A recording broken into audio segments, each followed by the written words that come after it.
Bonjour Grégory, merci de nous recevoir chez toi dans ton espace de travail pour cet entretien. Pour celles et ceux qui ne te connaîtraient pas encore, tu es donc auteur de poésie, de nouvelles, de romans, de préfaces. Tu es éditeur, tu as créé la collection de poésie de l'Olifant. Tu es également artiste peintre, tu donnes à entendre ta poésie en musique sur scène avec tes musiciens, ton groupe s'appelle Les Nouvelles Destinations.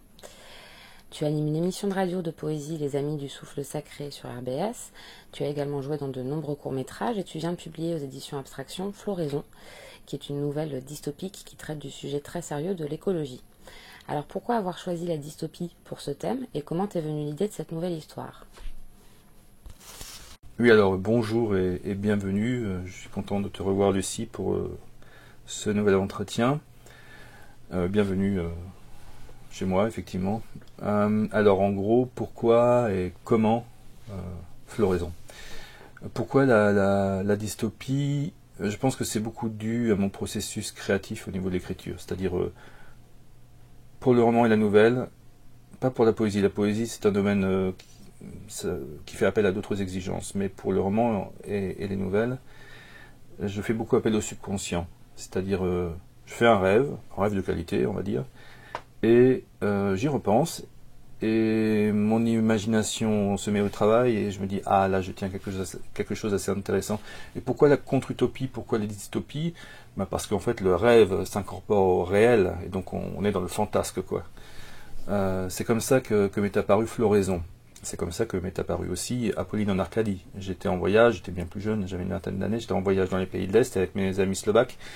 Nous nous déplacions comme ça de bourg en bourg, voilà, comme des chiens errants. Et Apolline, c'est pareil, elle se déplace de quartier en quartier, donc il y avait des réminiscences du rêve comme ça. Pourquoi ce sujet justement écologique? Pourquoi? Mais parce que j'absorbe beaucoup d'informations, on y reviendra peut-être plus tard, et mon esprit fait une contraction, et voilà, alors j'accouche de comme ça, d'histoires qui peuvent paraître angoissantes, hein, mais il y a toujours une dose de sarcasme chez moi, dans tout ce que j'écris, il y a toujours une dose d'humour, donc c'est pas un roman, c'est pas une nouvelle, pardon, où on va en reculant en se disant le sujet de l'écologie c'est un sujet assez difficile, assez sinistre même, il faut le dire. J'ai pas envie d'y aller, pas du tout, parce qu'il n'est pas traité. Alors bien sûr, en toile de fond, il y a une sorte de critique sociale quand même, mais dans le sujet, on est plutôt en train de déambuler dans un monde super étrange et où il se passe des choses assez cocasses. Voilà. Donc Floraison, c'est ça, et les lecteurs bêta qui ont pu avoir accès aux documents avant sa sortie le prennent aussi avec beaucoup de dérision. Ils m'envoient un hashtag Floraison dès qu'ils s'aperçoivent d'un phénomène météorologique un peu surprenant, comme il y a eu des neiges dans le Sahara, dans le désert du Sahara. Il y a eu des tornades en plein hiver, ce qui était inhabituel au Texas. Voilà. Dès qu'il y a quelque chose de trop extrême, on m'envoie un hashtag Floraison. Bon, les gens, ils ont bien compris, ils se sont emparés du livre là, et j'en suis bien content. Justement, ton livre coïncide malheureusement avec une actualité pour le moins inquiétante, des températures affolantes, une sécheresse qui épuise nos fleuves et rivières. Est-ce que tu te considères comme écologiste ou lanceur d'alerte vert? Non, je ne suis militant de rien du tout, vraiment, ni même lanceur d'alerte, j'en ai pas du tout la prétention. Simplement, j'absorbe beaucoup d'informations. Je suis un chercheur, un artiste est un chercheur. Que ce soit des informations, j'écoute tout le monde, je suis beaucoup à l'écoute du monde, que ce soit des débats, que ce soit des documentaires, ou mon voisin, enfin voilà, vraiment l'écoute est une qualité première chez moi. Et de cette écoute, il se passe quelque chose. Alors, une de mes premières sources d'informations reste les livres. Et là, d'ailleurs, j'avais trouvé dans un almanach qui a plus d'un siècle, qui a presque 120 ans, des informations assez curieuses, qui nous rappellent vraiment le monde actuel. Là, on lit l'huile de pierre. Alors, lumière et chaleur du monde. Lumière et chaleur vont-elles, faute de charbon, manquer au monde? C'est la question qu'on pouvait, il n'y a pas longtemps encore, se poser avec angoisse. Alors là, on retrouve la crise gazière, on retrouve l'angoisse liée au manque. Voilà, et puis le charbon d'ailleurs, il me semble qu'on se chauffe encore avec. Il y avait un autre article par exemple qui parlait de Marie et de Pierre Curie. C'était la découverte, voilà, la découverte du radium. Alors oui, bien sûr, source inépuisable de lumière, et de chaleur et d'électricité. Et puis là, on voit une illustration d'un docteur qui traite un patient à l'aide du radium pour soigner un lupus. Et grande question, est-ce la guérison des maux incurables? On ne savait pas encore naturellement. Enfin voilà, Marie et Pierre Curie allaient en payer de leur vie de cette découverte de leur recherche. Voilà, ce que je veux dire. Alors là ici, le sel est-il un aliment nécessaire? Bon, voilà, toujours les mêmes questions finalement. Ce que j'entends par là, ce que ça me fait sentir, c'est que finalement, vivre au futur, vivre dans l'avenir, c'est pas très bon, quoi. Il faut vivre de manière raisonnée et pragmatique dans le présent, avec une certaine dignité. Je crois qu'alors on a le futur qu'on mérite. C'est pour ça que cette histoire de mur avec l'écologie, on va dans le mur, on est dans le mur, ou selon les collapsologues, même on est après le mur, je n'y crois pas, quoi. Moi je suggère de retirer ce mur et de voir l'écologie comme de la gestion, une ligne de budget. Voilà, et ne pas trop attendre les politiques, parce qu'ils ont toujours 20 ans de retard, parce qu'ils passent du temps à se neutraliser les uns les autres, à mettre des hommes et des femmes en place plutôt que des idées, et on perd du temps. Non, je crois beaucoup aux initiatives privées. Regardez ce jeune néerlandais qui a dit « Moi je vais nettoyer les océans ». Voilà. Il arrive avec un projet, 5 ou 6 ans après, il retire 50 tonnes par jour de plastique des océans. Que ce soit ces jeunes gens aussi sur Instagram qui font des acrobaties, des pirouettes pour éteindre les enseignes lumineuses, voilà, ils se filment, ils projettent ça sur... Enfin, tout ça, c'est vraiment... Voilà, moi je crois au génie humain. Je ne veux pas me laisser aller à la sinistrose, et mon livre, il ne rajoute pas la sinistrose, c'est une suggestion, c'est une traduction de ce que je ressens, de ce que j'entends, en mots. Voilà, ni plus ni moins.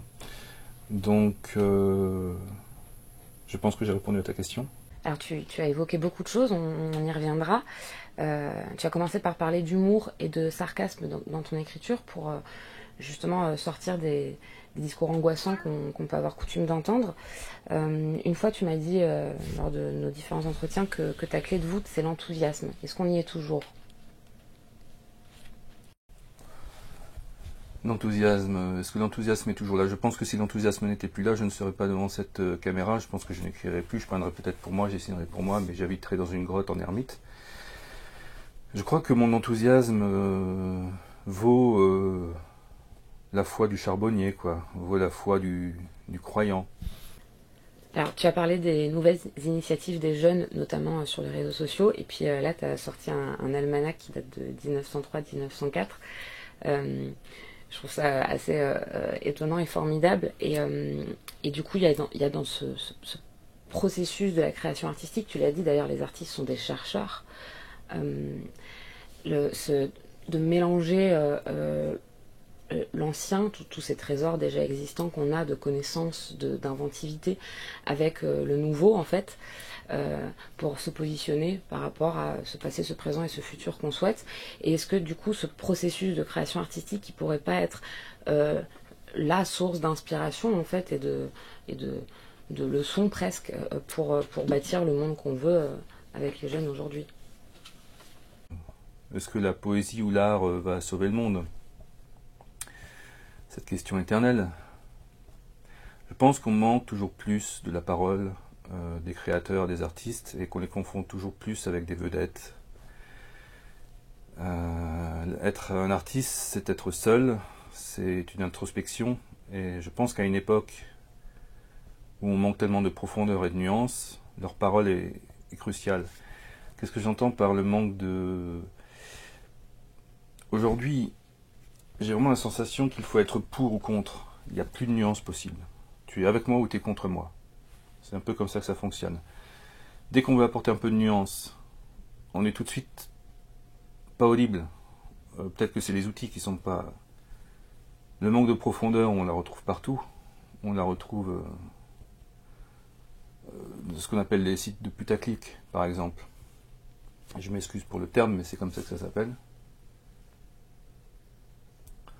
où finalement c'est des articles de journaux qui, dont le titre souvent est démenti par le contenu, où le titre est juste là pour appâter et va être mensonger pratiquement. Et les gens ne retiennent que ça. Les utilisateurs de ce genre de contenu, parce qu'on ne va pas en profondeur, parce qu'il faut alors payer l'article, ou je ne sais pas. Je pense que là on arrive à une forme de déformation de l'esprit, et par induction une déformation du monde, de notre vue du monde. Et ça, c'est assez répréhensible. Oui, l'art apporte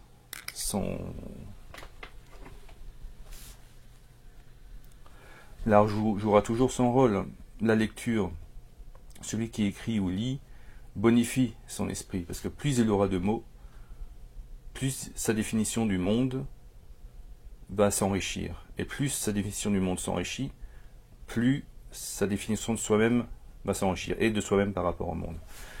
Finalement, c'est la définition du bonheur, de se comprendre, et de comprendre les autres, et de comprendre le monde. C'est comme ça qu'on peut vivre en empathie avec l'autre. Donc l'art sera toujours nécessaire. Si on prend l'histoire de l'art, on se rend compte que c'est une histoire d'empathie, la culture. On a commencé par enterrer nos morts. C'était l'art religieux. On a commencé par faire des chansons pour leur mémoire, ou une chanson d'amour, tout ça.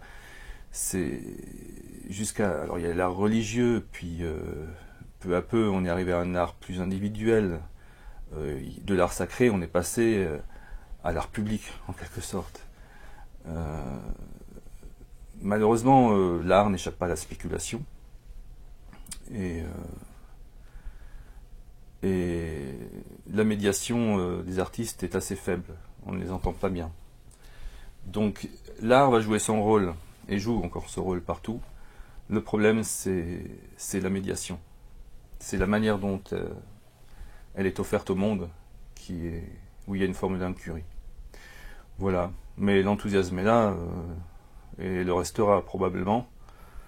Et je vais continuer, comme d'autres continuent, et on verra bien ce que tout ça va nous apporter. Alors Floraison sort le 24 août, mais je crois que tu as une autre nouvelle à sortir chez le même éditeur, et d'ailleurs je crois que ta collection de poésie a été reprise par les éditions Abstraction. Est-ce que tu peux nous en parler ? Oui, j'ai une autre nouvelle qui va sortir aux éditions Abstraction, qui s'appelle Doublure, qui fait partie d'un recueil de nouvelles qui s'appelle Amorphine, qui promet de défrayer la chronique. Bon, ensuite, concernant la cuisine interne, on peut en parler, parce que je sais que il y a des gens qui se font métier de mauvaise langue, et qui sont envieux, jaloux, enfin bon... on peut en parler, moi ça me cause pas de problème. J'ai créé ma collection de poésie dite de l'Olifant en 2015 au sein des éditions Belladone. Ça a commencé. Ma compagne a publié son premier roman chez Belladone. J'ai beaucoup aimé la ligne éditoriale. J'ai proposé à Pauline en Arcadie, qui a été acceptée, et une complicité s'est installée entre moi et la directrice. Et vu qu'Apolline Arcadie traite de poésie, elle a vu ma passion dévorante pour la poésie, elle m'a proposé de créer une collection de poésie au sein de Belladone. Ce que j'ai fait, on a publié 6 ou 7 ouvrages avant la fermeture malheureuse de Belladone, et donc ma collection s'est trouvée orpheline. Après sont les éditions Abstraction. J'ai accepté de participer au recueil collectif, ça me parlait beaucoup de Stonewall. Après, j'ai proposé d'autres nouvelles à Quentin, le directeur, qui a fait passer ça par leur comité de lecture, et des nouvelles qui ont été acceptées, donc Floraison et Doublure. La question de ma collection de poésie est venue après. On a discuté avec Quentin, et il était bien heureux de pouvoir intégrer ma collection de l'Olifant aux éditions Abstraction. Donc ça s'est fait après. Et voilà, et donc j'ai la joie de pouvoir de pouvoir publier un auteur, du moins un projet par an, de poésie. Pour moi, c'est vraiment un plaisir que de chercher comme ça un auteur un peu nouveau, avec une langue nouvelle. Donc c'est un honneur qui m'est fait, et puis j'ai aucun problème avec cette double casquette d'être à la fois éditeur et auteur, mais je n'ai aucune autre fonction au sein d'Abstraction Édition. Je ne suis dans aucun comité de lecture, je ne dirige rien, je n'ai pas accès aux chiffres, à la comptabilité, rien du tout.